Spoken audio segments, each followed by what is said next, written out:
여기 좀 봐. 나이값 좀 하라며 여기가 예전 오솔길이 낄낄거리는 시작되는 조 곳이야. 회장의 정말 비릿한 나는 더 웃음소리가 북쪽인 줄 알았는데, 가을날의 응, 여기 투명한 정확히 공기를 표시되어 더럽히고 있어. 있었습니다. 여기 좀 봐.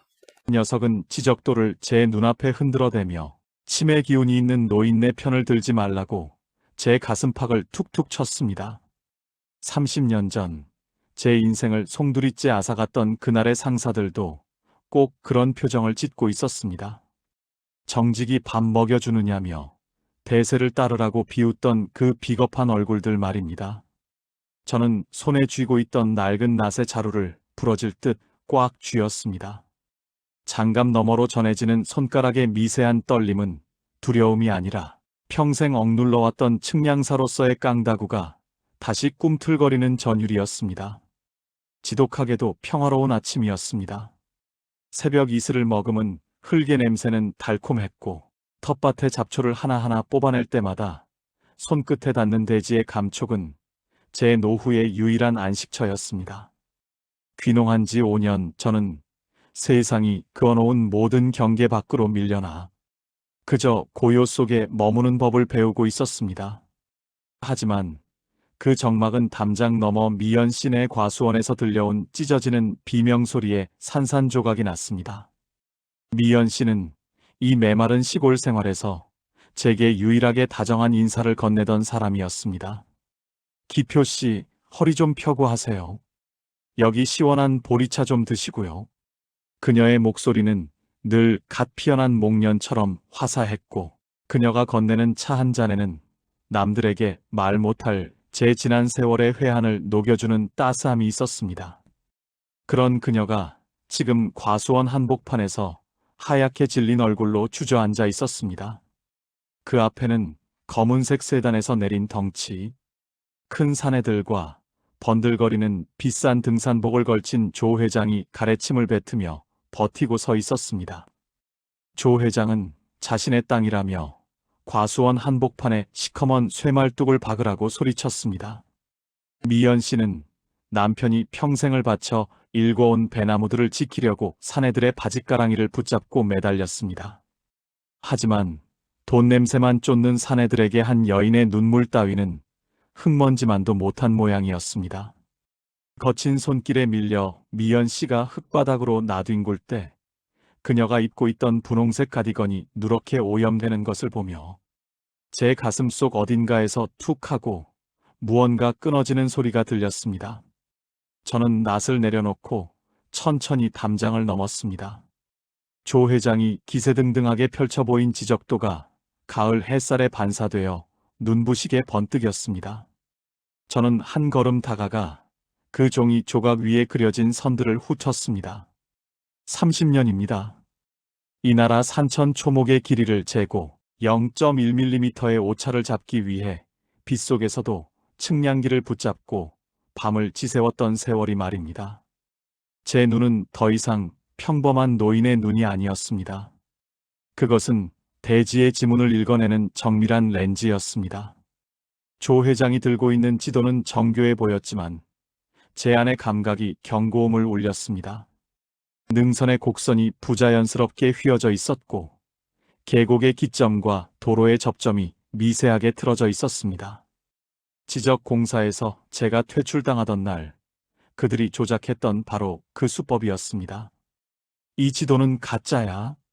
제 입에서 나온 목소리는 저조차 놀랄 만큼 차갑고 낮게 가라앉아 있었습니다.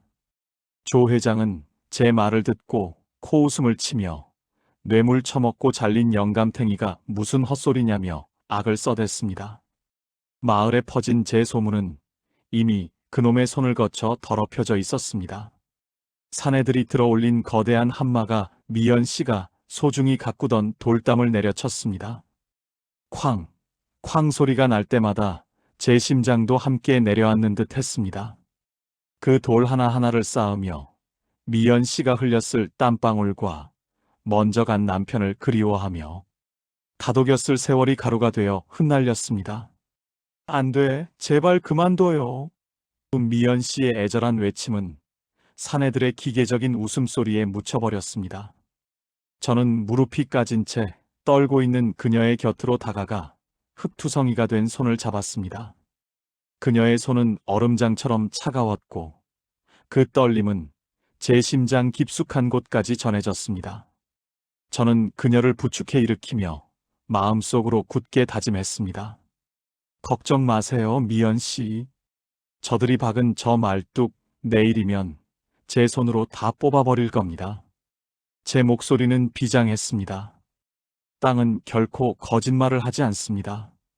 사람이 욕심에 눈이 멀어 종이 위에 거짓선을 그을 뿐 대지는 수만 년 동안 자신의 경계를 묵묵히 지켜왔습니다. 지도가 가짜라면 이 땅이 기억하는 진짜 경계를 찾아내면 그만인 일이었습니다. 조 회장을 노려보는 제 시야 너머로 수십 년 전 제가 이 마을을 처음 측량했을 때 박아두었던 숨겨진 흔적이 어렴풋이 보였습니다. 녀석이 딛고 있는 그 오만한 구두 밑창 아래 70년의 세월을 견디며 파묻혀 있을 이끼 낀 경계성 말입니다. 그것은 제 인생의 마지막 자부심이자 이 싸움을 끝낼 유일한 열쇠였습니다. 해가 뉘엿뉘엿 저무는 과수원에는 무너진 돌무덤과 기괴하게 솟은 쇠말뚝만이 흉측하게 남았습니다. 하지만 저는 그 비극적인 풍경 속에서도 완벽한 수치를 그려내고 있었습니다. 장롱 깊숙이 처박아 두었던 낡은 측량기와 명예퇴직을 당하던 날, 몰래 가슴에 품고 나왔던 비공개 원본 지적도가 제 손길을 기다리고 있었습니다. 밤 공기가 급격히 차가워지고 있었습니다. 미연 씨의 가녀린 어깨를 감싸 쥔 채 집으로 향하며 저는 결심했습니다. 내일 아침 이 땅의 진짜 주인이 누구인지, 그리고 평생을 정직하게 살아온 노인의 전문성이 얼마나 무서운 것인지 똑똑히 보여주겠노라고 말입니다. 이제 고요한 귀농 생활은 끝났습니다. 저는 다시 지도를 읽는 노인이 아니라 진실을 측량하는 사내가 되어 전장으로 나갈 준비를 마쳤습니다. 마을을 내려다보는 제 눈에 조 회장의 별장에서 새어나오는 탐욕스러운 불빛이 보였습니다. 하지만 제 발밑의 흙은 이미 알고 있었습니다. 내일 태양이 뜨면 그 불온한 경계선은 제 발길질 한 번에 무너질 모래성과 같다는 것을 말입니다. 기다려라. 너희가 짓밟은 건 노인이 아니라 이 땅의 법도니까. 무너진 돌담 사이로 먼지가 매캐하게 피어오르던 과수원을 뒤로하고 돌아온 집안은 지독하리만큼 고요했습니다. 마룻바닥에 털썩 주저앉아 거칠어진 제 손바닥을 가만히 내려다보았습니다. 손가락 마디마디에 박힌 굳은 살은 땅과 씨름하며 살아온 5년의 훈장이라 여겼건만 오늘 조 회장 그 어린 놈 앞에서 무기력하게 떨리던 그 비겁한 감각이 가시질 않았습니다. 놈은 저를 뇌물 처먹고 잘린 영감탱이라 불렀습니다. 그 말이 가슴에 박혀 들어올 때 저는 제가 지난 수십 년간 지켜온 정직이라는 가치가 이 시골 구석까지 따라온 추문 앞에 얼마나 나약한 것인지 새삼 절감했습니다. 30년 전 지적공사 복도에서 억울하게 짐을 싸던 그날의 차가운 공기가 마룻바닥을 타고 올라와 제 발끝을 적시는 듯 했습니다. 상부의 지시 한 번만 눈 감아주면 평생이 보장되던 그 달콤한 유혹을 뿌리친 대가는 참혹했습니다. 명예퇴직이라는 허울 좋은 이름 뒤에 숨겨진 불명예와 동료들의 싸늘한 외면, 그리고 끝내 제 등을 돌리게 했던 가족들의 원망 섞인 눈초리들. 저는 그 모든 상처를 이 작은 시골집 장롱 깊숙이 묻어두고 다시는 세상의 수치와 싸우지 않겠노라 다짐하며 살았습니다. 하지만 오늘 미연 씨의 짓밟힌 눈물을 보며 제가 도망쳐온 그 경계가 다시금 저를 불러 세우고 있었습니다. 미연 씨의 울음 섞인 비명소리가 귓가에 쟁쟁했습니다. 평소 그 고운 얼굴에 어울리지 않게 흙투성이가 된 채 사내들에게 매달리던 그녀의 모습은 마치 폭풍우 앞에 위태롭게 흔들리는 가느다란 배나무 가지 같았습니다. 그녀는 남편을 먼저 보내고 그 과수원을 생명줄처럼 붙잡고 살았습니다. 자식들에게 짐이 되지 않겠다고 남편의 손때 묻은 배나무 하나하나를 제 몸처럼 아꼈던 그녀의 진심을 누구보다 잘 아는 것은 저였습니다. 그런 그녀의 소박한 노후를 조 회장이라는 작자가 탐욕스러운 구두발로 뭉개버린 것입니다. 조 회장이 흔들어대던 그 조작된 지적도가 자꾸만 눈앞에 어른거렸습니다. 녀석들은 모를 겁니다. 선 하나, 점 하나에 담긴 땅의 역사를 말입니다. 지적도는 단순히 종이 위에 그어진 그림이 아닙니다. 그것은 수백 년간 조상들이 발로 밟고 땀 흘려 일궈온 삶의 경계선이자 마지막 보루입니다. 조 회장이 행정망을 매수해 지적도를 주물렀을 때 녀석은 단순히 미연 씨의 땅을 뺏은 것이 아니라 이 땅이 간직해온 70년의 정의를 난도질한 것입니다. 제 안에 무언가가 다시 뜨겁게 요동치기 시작했습니다. 그것은 단순히 이웃을 돕겠다는 측은지심을 넘어 평생을 바쳐 지켜온 제 직업적 영혼이 모욕당했다는 참을 수 없는 분노였습니다. 저는 무거운 몸을 이끌고 안방 장롱 가장 안쪽에 놓인 낡은 나무 상자 앞으로 다가갔습니다. 손잡이에 쌓인 먼지가 제 지난 5년의 은둔을 말해주는 듯 했습니다. 떨리는 손으로 상자를 열자 차가운 금속 냄새가 방 안을 가득 채웠습니다. 30년 넘게 제 몸의 일부처럼 다루었던 수동 측량기, 그리고 빛바랜 갈색 가죽 케이스에 담긴 정밀 나침반. 그것들은 주인을 닮아 녹슬고 낡아 있었지만 여전히 변치 않는 수평의 정직함을 간직하고 있었습니다. 제 손끝이 측량기의 렌즈를 스칠 때 멈춰있던 제 심장이 다시 힘차게 박동하는 것이 느껴졌습니다. 장롱 바닥판 아래 숨겨두었던 두꺼운 서류 뭉치를 꺼냈습니다. 명예퇴직을 당하던 날 마지막으로 제 책상을 정리하며 목숨처럼 품고 나왔던 비공개 원본 지적 지형도였습니다. 군청이나 공사 시스템에서도 이미 조작되어 사라졌을 이 마을 땅의 진짜 족보가 제 손안에 있었습니다. 종이를 펼치자 오래된 종이 냄새와 함께 수십 년 전 제가 직접 발로 뛰며 기록했던 미세한 수치들이 살아 움직이기 시작했습니다. 조 회장이 제 아무리 권력을 휘둘러 지적도를 바꿨다 한들 흙 속에 파묻힌 이 땅의 원형까지 바꿀 수는 없었습니다. 저는 돋보기를 꺼내들고 조 회장의 펜스가 쳐진 과수원 일대의 수치들을 대조하기 시작했습니다. 녀석들이 건드린 것은 도로의 시작점인 기점이었습니다. 아주 미세하게 기점의 좌표를 30cm만 옮겨도 끝자락에 가서는 수십 미터의 경계가 뒤틀리는 지적 조작의 교묘한 수법. 녀석들은 영자가 노인이라 이런 복잡한 수치를 모를 거라 확신했겠죠. 하지만 녀석들은 실수했습니다. 30년 동안 좌표 하나에 목숨을 걸었던 7성급 측량팀장이 바로 그 옆집에 살고 있다는 사실을 말입니다. 창밖은 이미 짙은 어둠이 내려앉아 있었지만 제 눈에는 세상이 그 어느 때보다 선명하게 보였습니다. 내일 새벽 모두가 잠든 시간에 저는 과수원으로 나갈 것입니다. 녀석들이 박아놓은 가짜 말뚝들 사이로 제가 30년 전 직접 박아두었던 보이지 않는 진실을 찾아낼 것입니다.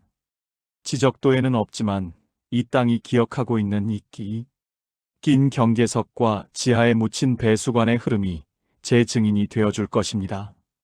미연 씨를 향해 치매라 비웃던 그들의 오만한 입을 이 투박한 종이 한 장으로 닫아버릴 준비가 되었습니다. 가슴 깊은 곳에서 올라오는 것은 승리의 확신이 아니라 다시 전장으로 나가는 늙은 병사의 비장함이었습니다. 이 일이 끝나면 저는 다시금 마을에서 고립될지도 모릅니다. 조 회장의 보복이 두려워 저를 멀리할 이웃들의 시선도 예상됩니다. 하지만 상관없습니다. 평생을 경계를 긋는 사람으로 살면서 제가 배운 하나의 진리는 수평이 맞지 않는 삶은 결국 무너지게 되어 있다는 것입니다. 저는 오늘 밤 제 인생의 수평을 다시 맞추기로 했습니다. 미연 씨의 과수원을 덮친 그 야만적인 쇠말뚝이 뽑히는 순간 비단 그녀의 땅만이 아니라 제 가슴에 박혔던 불명예의 못도 함께 뽑혀나갈 것임을 믿습니다. 밤 공기가 찼지만 방 안은 묘한 열기로 가득했습니다. 측량기에 렌즈를 닦는 제 손길은 어느 때보다 정교했고 제 눈빛은 30년 전 전설이라 불리던 그 시절의 매서움을 되찾아가고 있었습니다. 내일 아침 미연 씨의 집 앞에 서서 그녀에게 말할 것입니다. 걱정 마세요. 땅은 우리 편입니다. 라고. 조 회장이 박아놓은 쇠말뚝이 제 발길질 한 번에 얼마나 허무하게 흔들리는지, 그리고 진실이라는 것이 얼마나 묵직하게 이 땅을 지탱하고 있는지 똑똑히 보여줄 차례입니다. 칠흑 같은 어둠 속에서 저는 사라진 10m의 진실을 향해 첫 발걸음을 뗄 채비를 마쳤습니다. 새벽 2시, 온 마을이 죽은 듯 잠든 시간입니다. 창밖에는 억울하게 찢긴 미연 씨네 배나무 잎들이 가을바람에 서걱대며 우는 소리만 가득했습니다. 저는 거실 한복판에 낡은 배낭을 내려놓았습니다. 그 안에는 어제 닦아둔 측량기와 나침반, 그리고 제 목숨보다 소중히 다뤄온 원본 지적도가 들어 있었습니다. 배낭의 묵직한 무게가 어깨를 짓눌렀지만 그것은 짐이 아니라 제가 다시 짊어져야 할 정의의 무게처럼 느껴졌습니다. 현관문을 나설 때 삐걱거리는 경첩 소리가 유난히 크게 들려 숨을 죽였습니다. 도둑질하러 나가는 것도 아닌데 심장이 입 밖으로 튀어나올 듯 요동쳤습니다. 30년 전 현장을 누빌 때는 눈을 감고도 산길을 탔던 저였지만 이제는 칠순을 넘긴 노인네가 되어 손전등 불빛 하나에도 손이 떨리는 처지가 되었습니다. 하지만 발끝에 닿는 차가운 새벽 공기가 정신을 번쩍 들게 했습니다. 저는 어둠을 뚫고 미연 시내 과수원 뒷산으로 향했습니다. 조 회장이 박아놓은 그 오만한 쇠말뚝들을 비웃기 위해 땅속에 숨겨진 진실의 좌표를 찾아야만 했습니다. 산비탈에 자리를 잡고 삼각대를 펼쳤습니다. 철제 다리가 땅에 박히는 텅 소리가 적막한 숲속에 울려 퍼졌습니다. 저는 숨을 고르며 측량기를 삼각대 위에 올렸습니다. 차가운 금속의 감촉이 손바닥을 타고 전해져 오자 마치 오래전 잃어버린 팔 하나를 다시 찾은 듯한 전율이 일었습니다. 수평계를 보며 기포를 중앙에 맞추는 작업, 0.1mm의 오차도 허용하지 않는 그 예민한 조율의 시간. 제 시력은 예전만 못했지만 렌즈를 들여다보는 제 감각만큼은 30년 전 그날로 돌아가 있었습니다. 손전등 불빛을 가리고 원본 지적도를 펼쳤습니다. 누렇게 바랜 종이 위에는 제가 직접 그려넣었던 삼각점과 기준점들이 선명하게 살아 있었습니다. 조 회장이 군청의 디지털 지적도를 조작했다 한들 이 땅의 뼈대인 삼각점의 좌표까지 바꿀 수는 없습니다. 그것은 이 국토가 만들어질 때부터 정해진 절대적인 약속이기 때문입니다. 저는 산 중턱에 반쯤 묻혀있던 낡은 표석을 찾아냈습니다. 이끼가 잔뜩 끼어 누구도 눈여겨보지 않았을 그 돌덩이가 바로 오늘 밤 제 유일한 증인이었습니다. 측량기의 십자선이 표석의 중심을 관통하는 순간 제 머릿속에서는 복잡한 수치들이 폭포수처럼 쏟아져 내리기 시작했습니다. 그래, 기점은 여기였어. 녀석들은 마을 입구의 도로 확장 공사 지점을 기점으로 삼아 지적도를 비틀었을 겁니다. 기점을 살짝만 틀어도 하류의 경계는 부채꼴처럼 벌어지기 마련이니까요. 저는 렌즈를 통해 조 회장이 박아놓은 쇠말뚝들을 하나하나 겨냥했습니다. 렌즈 너머로 보이는 그 시커먼 쇠덩이들은 마치 정교하게 짜인 거짓말의 증거물 같았습니다.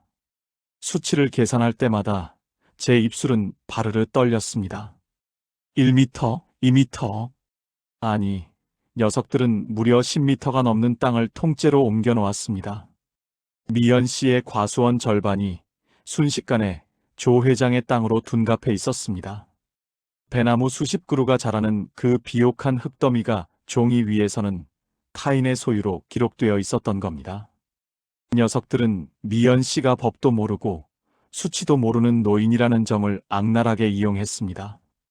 그들이 박아놓은 쇠말뚝은 단순히 경계를 표시하는 도구가 아니라 힘없는 노인의 마지막 자존심을 난도질한 흉기였습니다. 밤이 깊어갈수록 한기는 뼛속까지 스며들었지만 제 가슴 속은 분노로 뜨겁게 달아올랐습니다. 30년 전에도 그랬습니다. 높은 분들의 별장 부지를 위해 지적도를 수정하라는 압박에 못 이겨 사표를 던졌을 때 세상은 제게 융통성 없는 늙은이라 손가락질했습니다. 그때 지키지 못했던 정의가 오늘 밤 이 황량한 과수원에서 저를 다시 시험하고 있었습니다. 저는 흙바닥에 무릎을 꿇고 앉아 수첩에 정밀한 수치들을 기록해 나갔습니다. 이것은 단순한 메모가 아니었습니다. 조 회장의 탐욕을 심판할 단두대의 칼날이었습니다. 잠시 숨을 돌리며 과수원 아래쪽에 있는 미연 씨의 집을 내려다보았습니다. 창틈으로 새어나오는 희미한 불빛이 그녀가 겪고 있을 고통의 밤을 말해주고 있었습니다. 사기꾼들에게 무시당하고 마을 사람들에게 손가락질 받으며 그녀가 느꼈을 그 참담한 외로움. 저는 그녀의 집을 향해 마음속으로 나지막이 읊조렸습니다. 미연 씨, 조금만 더 견디세요. 내가 당신의 잃어버린 10m를 반드시 찾아올 겁니다. 새벽 안개가 자욱하게 깔리기 시작할 무렵, 저는 마지막 측량을 마쳤습니다. 제 수첩에는 조 회장의 조작을 완벽하게 뒤집을 수 있는 절대적인 수치들이 빼곡히 적혀 있었습니다. 이제 계획은 명확해졌습니다. 조 회장이 관할 공무원을 대동하고 최종 경계 확인을 하러 오는 날, 저는 그들 앞에서 이 낡은 측량기를 들이댈 것입니다. 첨단 장비도 잡아내지 못한 혹은 눈 감아 주었을 그 미세한 거짓의 틈새를 제 손으로 직접 벌려 보일 작정입니다. 배낭을 다시 메고 산을 내려오는 길, 제 걸음걸이는 올라올 때보다 훨씬 가벼워져 있었습니다. 5년 동안 제 몸을 짓누르던 패배감과 도피의 감각이 씻은 듯 사라지고 그 자리에 측량사로서의 긍지가 다시금 솟아올랐습니다. 저는 더 이상 숨어 지내는 노인이 아니었습니다. 저는 이 땅의 진실을 수호하는 파수꾼이자 사랑하는 사람의 눈물을 닦아줄 유일한 수호자였습니다. 집으로 돌아와 마루에 앉아 동트는 하늘을 바라보았습니다. 붉게 타오르는 태양 아래로 조 회장의 별장이 보였습니다. 녀석은 아직 꿈속에서 자신이 가로챌 땅의 평수를 계산하고 있겠지요. 하지만 녀석은 모릅니다. 오늘 아침 평생 흙만 만지던 노인의 가슴 속에 얼마나 날카로운 칼날이 벼려졌는지를 말입니다. 저는 이제 시작될 긴 싸움을 앞두고 마지막으로 측량기를 정성스럽게 닦았습니다. 내일이면 조 회장이 다시 들이닥칠 것입니다. 녀석은 당당하게 서류를 내밀며 미연 씨를 윽박지르겠지요. 하지만 저는 그 오만한 미소가 절망으로 바뀌는 그 순간을 상상하며 조용히 미소 지었습니다. 제 품속의 수첩에는 녀석의 파멸이 이미 숫자로 기록되어 있었습니다. 자, 이제 무대를 만들어 보자고. 누가 진짜 이 땅의 주인인지 보여줄 테니까. 새벽에 치열했던 측량을 마치고 돌아와 잠깐 눈을 붙였을까 창밖에서 들려오는 웅성거리는 소리에 잠이 깨었습니다. 평소라면 고요했을 아침이었지만 오늘따라 마을 사람들의 목소리에는 날 선 가시가 돋아 있었습니다. 대문을 열고 나가자 평소 형님 동생하며 지내던 이웃들이 저를 보자마자 시선을 피하며 수군댔습니다. 조 회장이 벌써 손을 쓴 모양이었습니다. 녀석은 어제 제가 지적공사 출신이라는 것을 알자마자 제 과거의 상처를 들춰내 마을 전체에 뿌려버린 것이었습니다. 뇌물이나 받아먹고 쫓겨난 영감이 무슨 염치로 마을 일에 참견하느냐는 독설들이 바람을 타고 제 뺨을 때렸습니다. 마을 회관 앞에는 조 회장이 약속했다는 마을 복지센터 건립 조감도가 화려하게 걸려 있었습니다. 평생 흙을 파먹고 살아온 노인들에게 현대식 건물과 보상금이라는 믿기는 정의보다 훨씬 달콤했을 겁니다.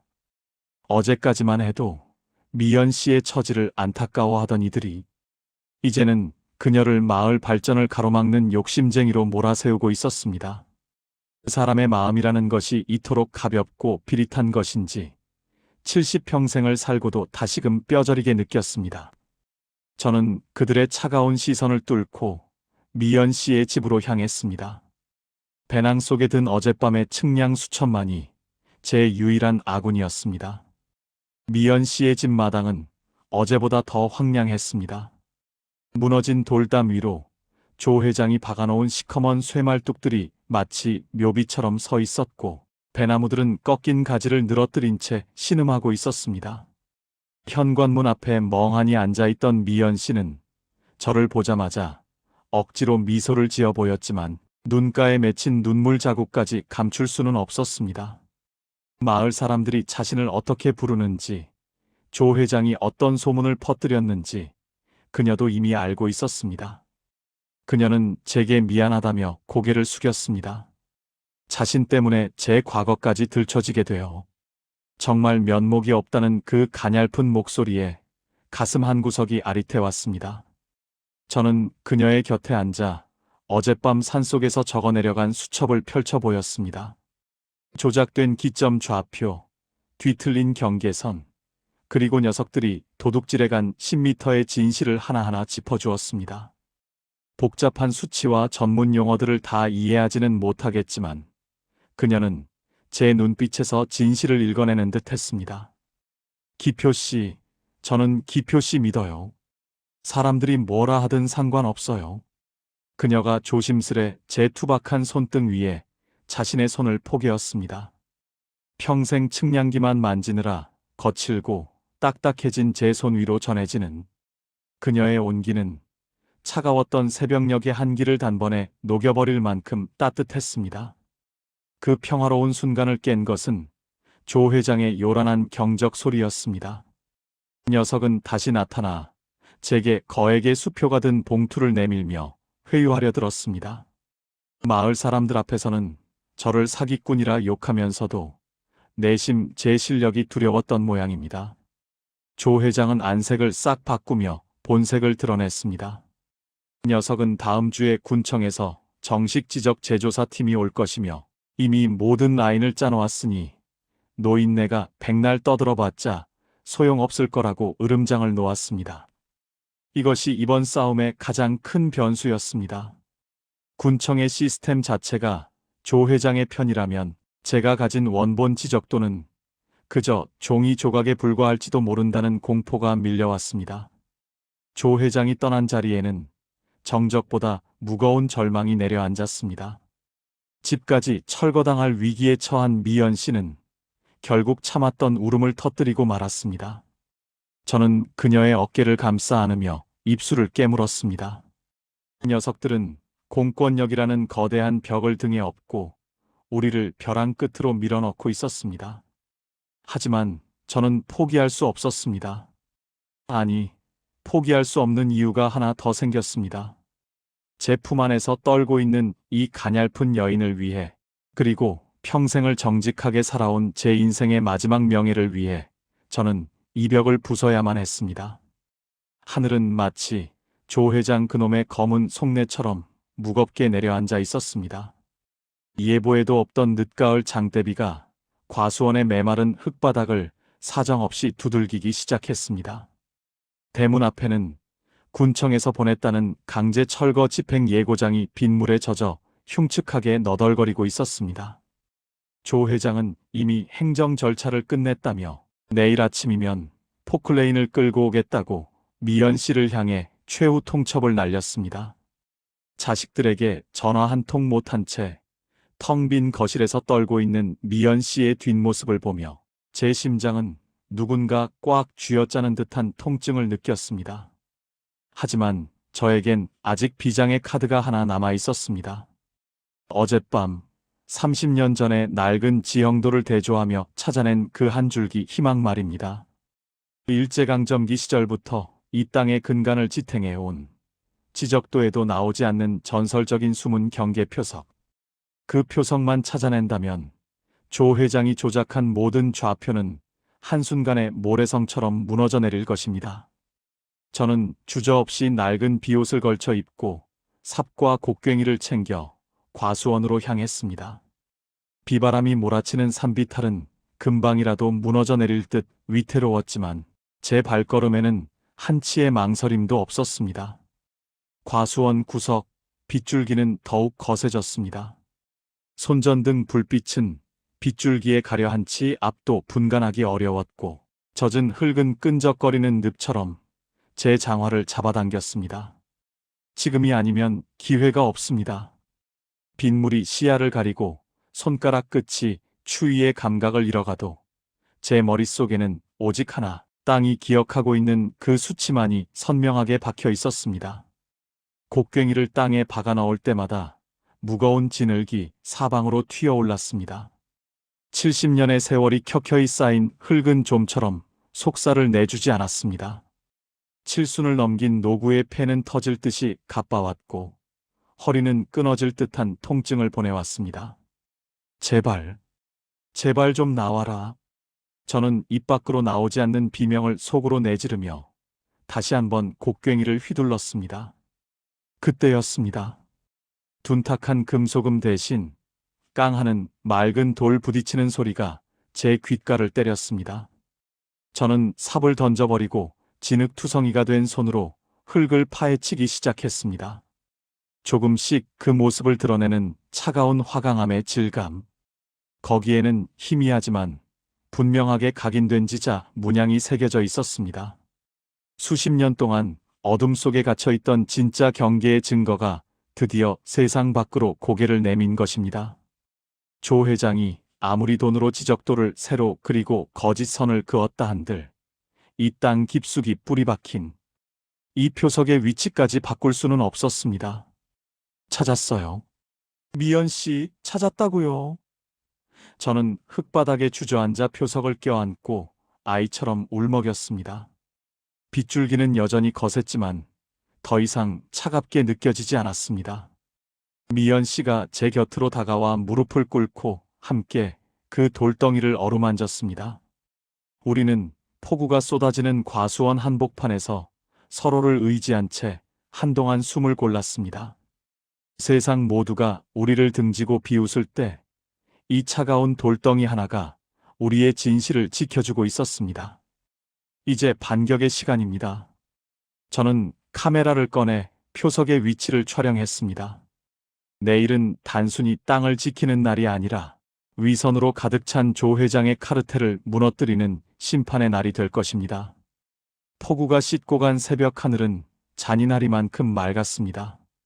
어젯밤 진흙탕 속에서 사투를 벌이며 찾아낸 그 이끼 낀 경계석은 아침 햇살을 받아 마치 승리의 훈장처럼 과수원 한 구석에서 빛나고 있었습니다.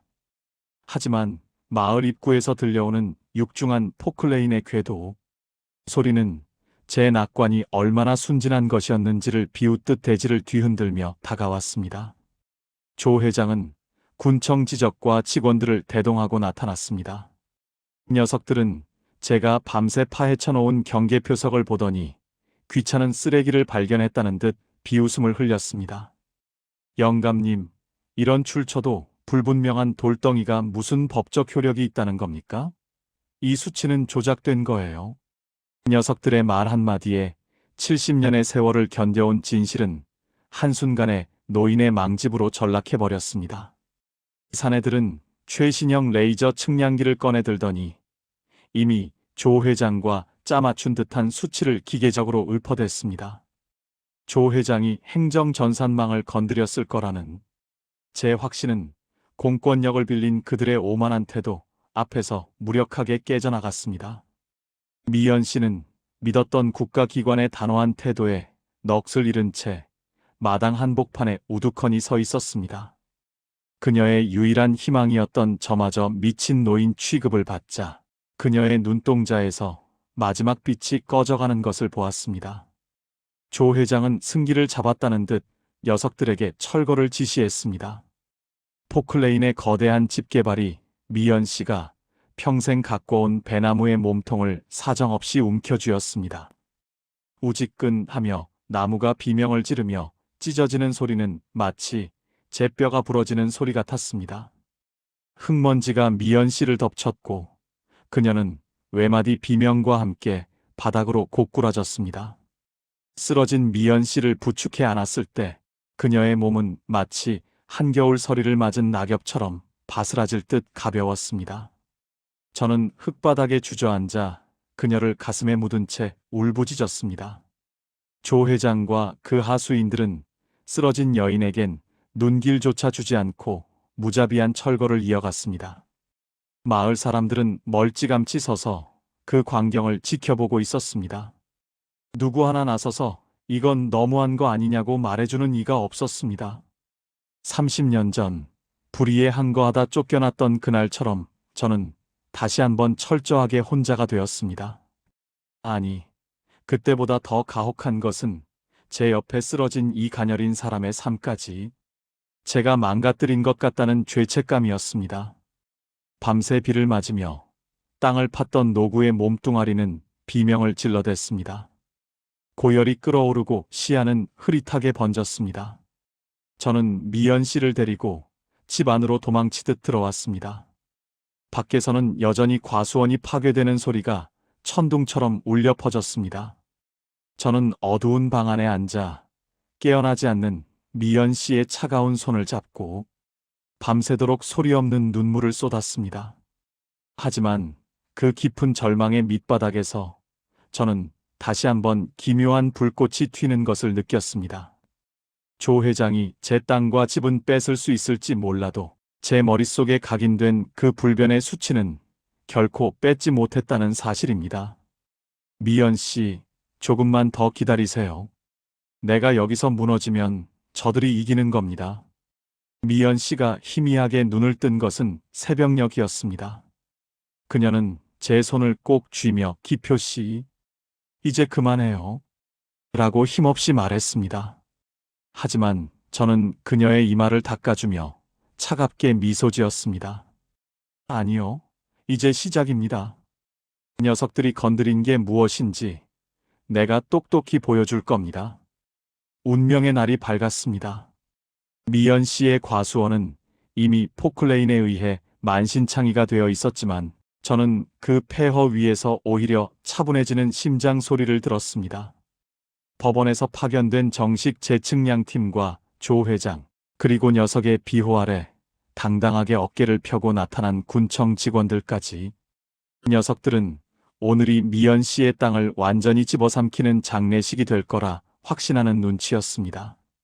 조 회장은 제 낡은 측량기 가방을 보며 영감님, 아직도 그 고물단지를 못 버렸소?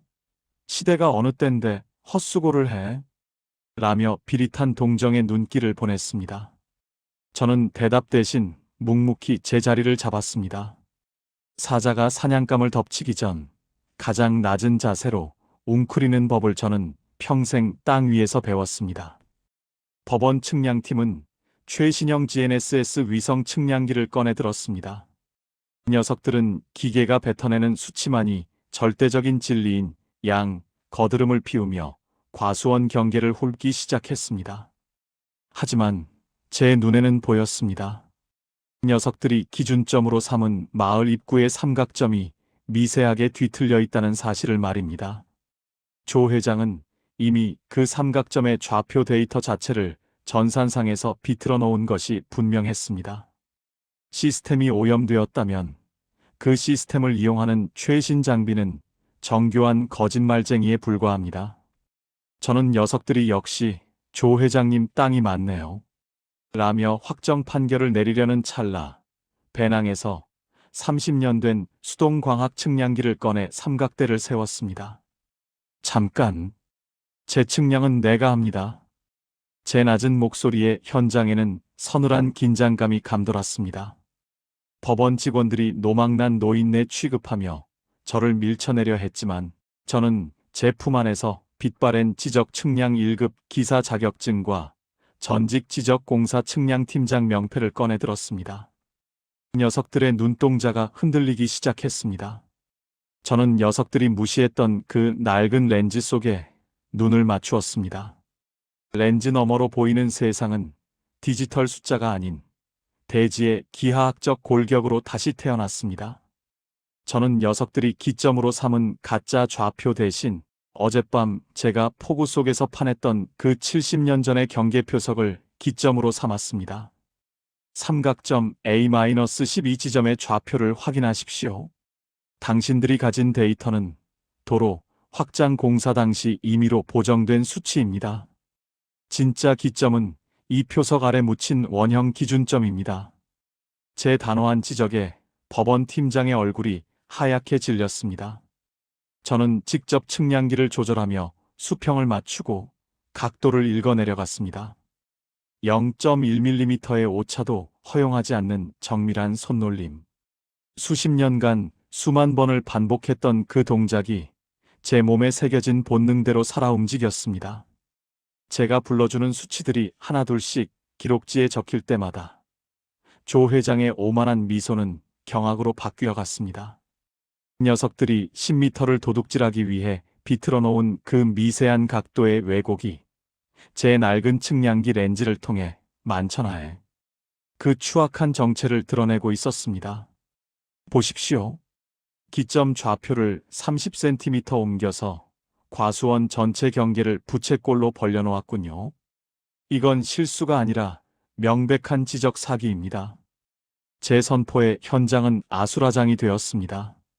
조 회장은 미친 듯이 소리를 지르며 제 멱살을 잡으려 했지만 이미 법원 팀장은 자신이 들고 있던 최신 장비의 수치가 제가 지적한 표석의 수치와 완벽하게 일치한다는 것을 확인하고 손을 떨고 있었습니다.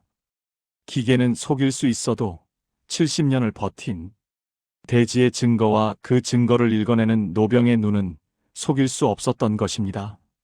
미연 씨는 무너진 돌담 위에서 주저앉아 소리 없이 울고 있었습니다. 그것은 절망의 눈물이 아니라 짓밟혔던 자신의 삶이 비로소 제자리를 찾았을 때 터져나오는 해방의 함성이었습니다. 조 회장과 결탁했던 군청 직원들은 서로 눈치만 보며 슬금슬금 뒷걸음질 치기 시작했습니다. 법원 직원은 즉시 재측량 결과 보고서를 작성하며 조 회장의 불법 점유와 지적 조작 혐의를 기록했습니다. 조 회장이 악을 쓰며 바닥을 굴렀지만 저는 그 초라한 패배자를 더 이상 보지 않았습니다. 저는 다만 측량기의 렌즈를 닦아 케이스에 넣었을 뿐입니다.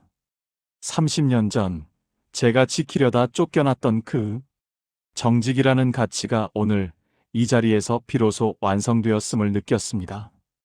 저는 비로소 명예퇴직이라는 꼬리표 뒤에 숨겨진 제 진짜 이름을 되찾은 기분이었습니다.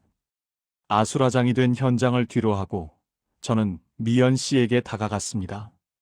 흙먼지로 범범이 된 그녀의 손을 잡자 그녀는 제 가슴에 얼굴을 묻고 참았던 통곡을 터뜨렸습니다.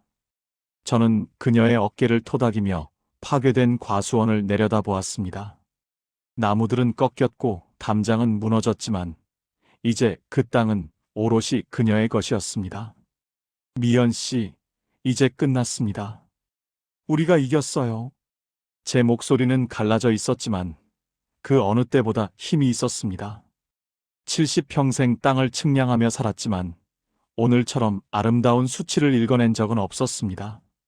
조 회장은 경찰에 연행되었고 마을 사람들은 뒤늦게 제 주변으로 몰려와 용서를 구하며 수군댔습니다. 하지만 저는 그들의 위선적인 환호에 응답하지 않았습니다.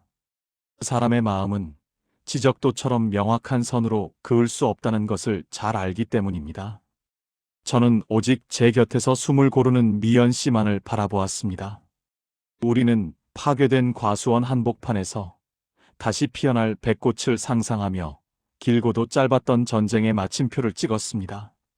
세상의 경계 밖으로 밀려났던 두 노인이 스스로의 힘으로 인생의 진짜 경계를 다시 그어낸 역사적인 하루였습니다. 사건은 일단락되었지만 제 마음속에는 아직 정리하지 못한 마지막 수치가 남아 있었습니다. 그것은 바로 미연 씨와 저 사이의 거리, 그 보이지 않는 마음의 경계였습니다. 전쟁 같던 재측량 소동이 끝나고 조 회장이 수갑을 찬 채 마을을 떠나던 날의 노을은 유난히도 붉었습니다. 마을을 뒤흔들던 포클레인의 굉음도, 억울함의 밤을 지새우던 미연 씨의 흐느낌도 이제는 먼 과거의 일처럼 고요한 정막 속에 잠겼습니다.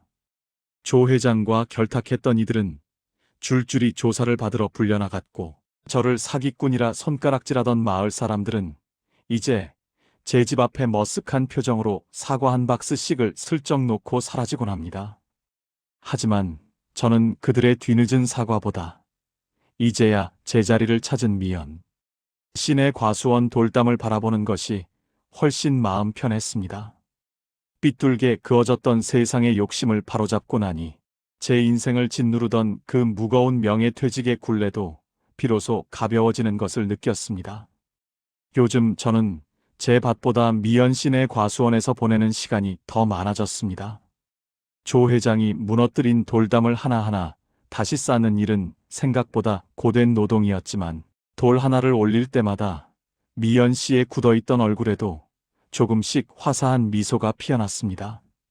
그녀는 제가 돌을 쌓는 곁에서 흙투성이가 된 제 수건을 가져가 깨끗이 빨아오거나 텃밭에서 갓 딴 고추와 된장을 올린 소박한 참을 내오곤 합니다. 70평생 측량기만 보며 정답만을 쫓던 제게 그녀가 건네는 김이 모락모락. 나는 보리차 한 잔은 세상 그 어떤 수치보다도 완벽한 위로가 되었습니다. 화려한 로맨스는 아니더라도 서로의 거친 손마디를 가만히 바라보는 것만으로도 가슴 깊은 곳에서 잔잔한 물결이 이는 것을 느낍니다. 기표 씨, 이 담장은 이제 절대로 무너지지 않겠죠? 그녀의 조심스러운 물음에 저는 조용히 고개를 끄덕였습니다. 예전에는 경계라는 것이 타인의 침범을 막기 위한 단단한 벽이라고만 생각했습니다. 하지만 미연 씨와 함께 돌을 쌓으며 깨달았습니다. 진정한 경계란 서로의 공간을 존중하되 필요할 때 언제든 손을 뻗어 닿을 수 있는 낮은 울타리여야 한다는 것을 말입니다. 저는 오늘 그녀의 과수원과 제 집 사이를 가로막고 있던 낡은 철조망을 걷어냈습니다. 대신 그 자리에 작고 낮은 꽃나무들을 심기로 했습니다. 억지로 선을 긋지 않아도 우리의 마음은 이미 서로의 삶 속으로 깊숙이 스며들고 있었습니다니까요. 지난 세월, 저는 정직하다는 핑계로 스스로를 고립시키며 살아왔습니다. 명예퇴직 후 이곳으로 도망치듯 내려온 것도 실은 세상과 마주할 용기가 없어서였을지 모릅니다. 하지만 미연 씨를 만나고 그녀의 잃어버린 땅을 되찾아주는 과정을 겪으며 저는 비로소 제 인생의 진짜 주인이 되었습니다. 누군가를 지켜줄 수 있다는 것, 그리고 그 진심이 통한다는 것이 이토록 벅찬 일임을 칠순이 넘어서야 비로소 배운 셈입니다. 흙먼지 묻은 제 손을 부끄러워하지 않고 오히려 그 손이 가장 듬직하다고 말해주는 그녀가 곁에 있기에 제 노후는 더 이상 쓸쓸한 황혼이 아니라 다시 시작되는 이른 아침의 햇살과도 같습니다. 찬 바람이 불기 시작한 늦가을 오후, 우리는 제자리를 찾은 배나무 아래 나란히 앉아 저무는 해를 바라보았습니다. 조 회장이 파헤쳤던 흙 위에는 벌써 푸릇한 풀들이 돋아나 상처를 덮어가고 있었습니다. 기표 씨, 내년 봄에는 백꽃이 정말 예쁘게 피겠죠? 미연 씨의 말에 저는 가만히 그녀의 손을 잡았습니다. 그녀의 손은 여전히 가냘팠지만 제 투박한 손아귀 안에서 전해지는 그 온기는 그 어느 때보다 단단했습니다. 네, 아마 우리 인생에서 가장 화사한 봄이 올 겁니다. 저는 대답 대신 그녀의 어깨를 조용히 감싸 안았습니다. 이제 우리 사이에는 더 이상 감추거나 증명해야 할 경계는 없습니다. 오직 함께 걸어갈 소박하고 따뜻한 길만이 놓여 있을 뿐입니다. 제 장롱 속에 깊숙이 넣어두었던 측량기와 지적도는 이제 다시 꺼낼 일이 없을지도 모릅니다. 하지만 저는 압니다. 제 마음 속에는 이미 미연 씨와 함께 그려나갈 새로운 지도가 완성되어 있다는 것을요. 땅의 경계를 그리는 법만 알았던 늙은 측량사가 이제는 마음의 온도를 재는 법을 배워갑니다. 인생의 마지막 막바지에 만난 이 소박한 사랑이 제가 평생 지켜온 그 정직이라는 가치보다 훨씬 더 값진 선물임을 이제야 깨닫습니다. 노을빛이 우리 두 사람의 그림자를 길게 늘어뜨리며 하나로 합쳐지는 것을 보며 저는 비로소 긴 여행을 끝내고 돌아온 사람처럼 깊은 안식에 숨을 내뱉었습니다. 고마워요, 미연 씨. 내 곁에 있어줘서.